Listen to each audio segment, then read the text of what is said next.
So this is a short screencast discussing how neuromuscular dysfunction can also be the cause of restrictive respiratory disease.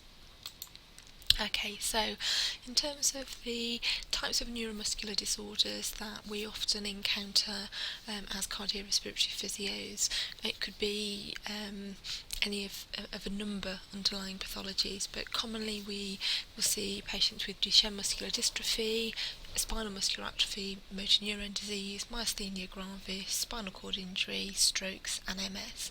And if you think about the impact of abnormal neurology on muscle strength, tone, etc., then you should be able to start making the links between these conditions and restrictive lung disorders.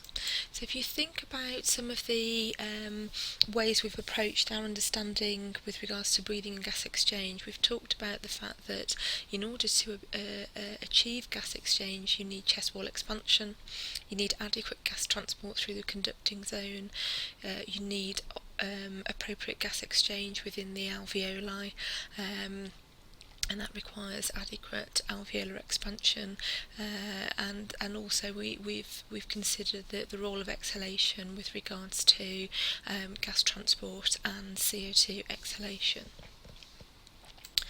So when we consider then neuromuscular dysfunction in relation to those elements, try and consider chest wall expansion. So if you have a patient with Duchenne muscular dystrophy, so it's going to have weaker respiratory and trunk muscles, then you need to consider what happens to thoracic expansion. So do you see as much thoracic expansion as you would with someone who had normal muscle strength? And generally speaking, children and adults with neuromuscular dysfunction tend to have lower tidal volume, and therefore their chest wall expansion isn't optimal.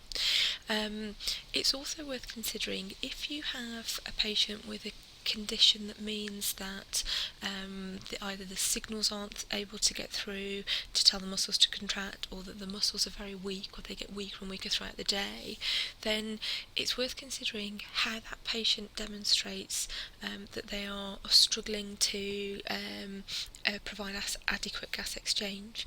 So if you have weak muscles and you can't increase that muscle strength or that muscle tone, then you sometimes find that patients don't demonstrate increased work of breathing, so they don't recruit accessory muscles, they don't increase that effort in the same way someone with normal muscle strength would. So sometimes you get a little bit of a false positive in your clinical assessment with patients with neuromuscular dysfunction, because other patients you would expect to see more increase in their work of breathing, but it's just that the patients with neuromuscular problems aren't able to meet that demand. So if you then think about that gas transport, if you haven't got the muscle contraction, then you're not going to generate the same amount of negative pressure, and so the airflow is going to be less within the respiratory tract. It's going to be drawn in less readily, and therefore you're going to have loss of volume within the alveoli, and therefore reduced gas exchange. In terms of exhalation, passive exhalation is obviously going to be very, very similar, but if you have a patient who needs to perhaps exhale more or blow off more CO2, again, whether they have the strength to increase the activity in exhalation is something else to consider. So we do see patients with neuromuscular dysfunction presenting with respiratory disease an awful lot.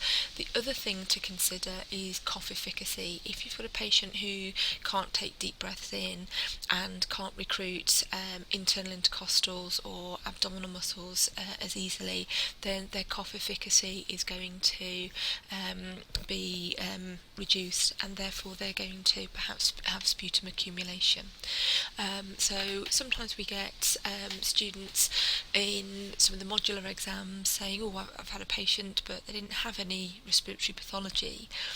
But actually what they have come in with, or the case study, is someone with perhaps a neuromuscular disorder who's then gone into sputum retention.